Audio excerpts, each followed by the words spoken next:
Hi everyone!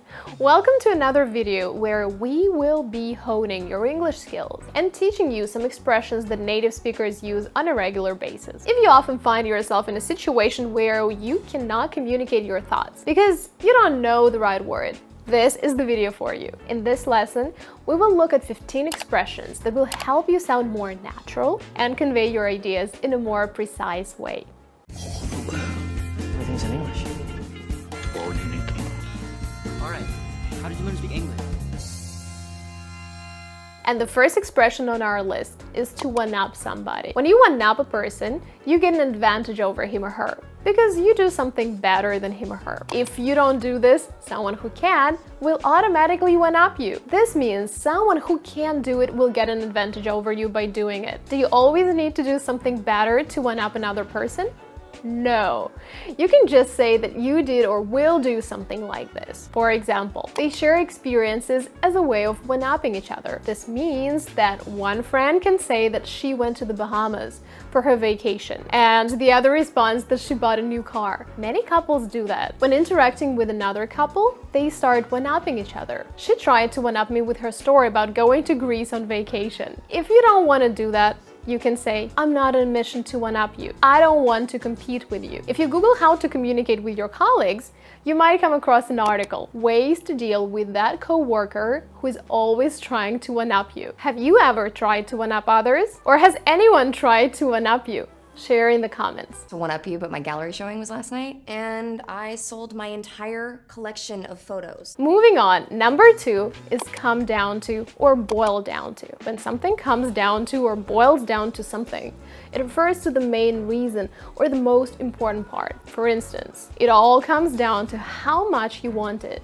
and how hard you are willing to work for it. Or people talk about various reasons for a company's failure, but it all comes down to one thing: a lack of leadership. You can also use the expression boils down to, since it has a very similar meaning. It all boils down to whether or not you have the time. The main reason to agree or not is if you have the time. Or it all boils down to personal priorities. Your whole life boils down to one insane move. Number 3, enlist somebody's help. This means to ask for it and get help or support from someone. We can say, I enlisted my friends to help me move my furniture out of my apartment. Or, it's not heroic to struggle alone.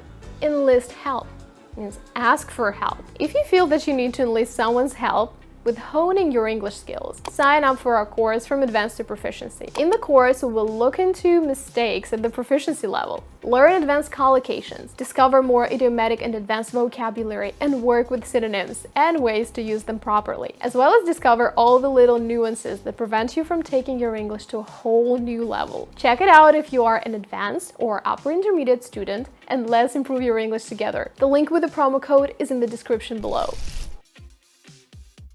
Now, what is a pet peeve? This is something that a person finds really annoying. People have many different pet peeves. For example, chewing sounds or noises, being interrupted during a conversation, leaving drawers and cabinets open, and so on. You can say, smoking around children is a pet peeve of mine, even when outdoors. What is your pet peeve? Share it down below. Lisa's pet peeve is phonies? Moving on, you might also come across this kind of sentence. It was him all along. All along is another way to say all the time or from the beginning. I can't believe she had known everything all along. I can't believe she knew everything from the very beginning. It has been going on all along, from the beginning, all this time. I guess I've just been wanting to go with him all along and never realized it.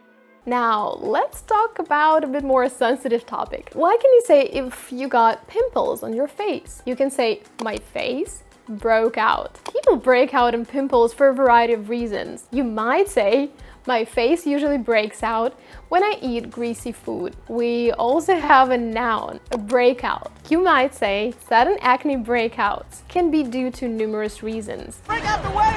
The next one is an adjective, soft-spoken. A soft-spoken person is a person who usually speaks in a quiet voice. Since modern society has an extrovert bias, we usually underestimate soft-spoken people, which is not right, as they often have a lot to offer. When talking about my friend, I can say he's soft-spoken and rarely gets upset. He's soft-spoken. Or talking to yourself, you might come to a resolution. No more being soft-spoken, broken, and lost. And I start talking to this sweet, soft-spoken girl, right? Another popular expression, sounds about right. We say sounds about right when we are mostly sure of something, but, well, it still could be wrong. Sounds about right, but I can't confirm. Sounds about right, I'd say. I'm not sure, but that sounds about right. Yeah, that sounds about right. What if we see a person who is very drunk at the bar? We can say he's wasted.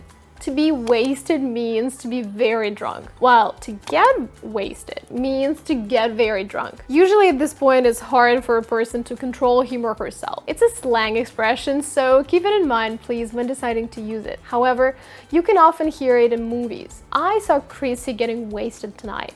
Sounds about right. Oh, you have to stay here and drink with me. We're getting wasted. Here, I'm paying. Number 10.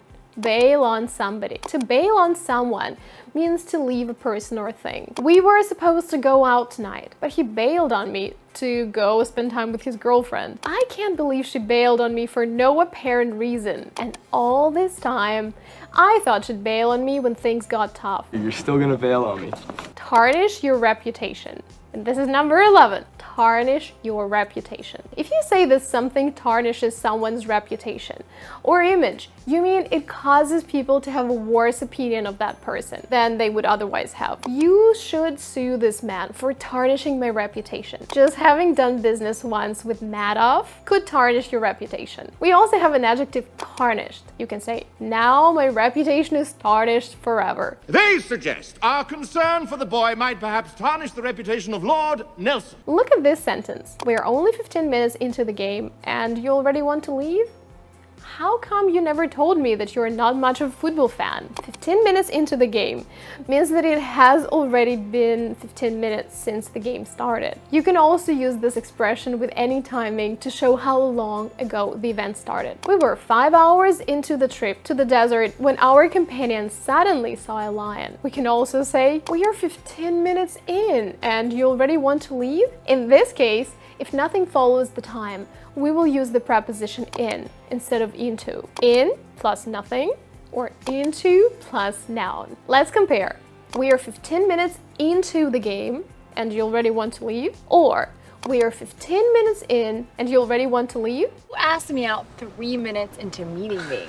Another expression is bound to. When something is bound to happen, it means it will definitely happen. Mistakes are bound to happen. They will definitely happen. A healthy lifestyle is bound to help.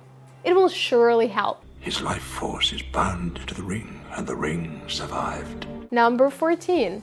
On and off. This is a synonym for such an expression as from time to time or time after time. Simply put, on and off means periodically. I can say, I've been thinking about it on and off for a few years. Means some days I would think about it and then some days, no. We dated on and off for about 3 years before we decided to just stay friends. Like, we dated from time to time. Not the entire time, but on and off throughout. And we come to the last idiomatic expression today, which is down to earth. A down to earth person accepts other people as equals. Such people are the opposite of someone who acts important or proud. It's amazing how down to earth he is. Many actors are very arrogant. She's really grounded and down to earth once you get to know her. Well, that was it for today. I hope you guys enjoyed this video. Don't forget to write sample sentences with the new words in the comments section. Think about your pet peeves or what down-to-earth people you know. Have you ever done something on and off? Do you have a friend or colleague who usually one-ups you? I will see you all very soon in the next videos. Have a great day. Bye-bye.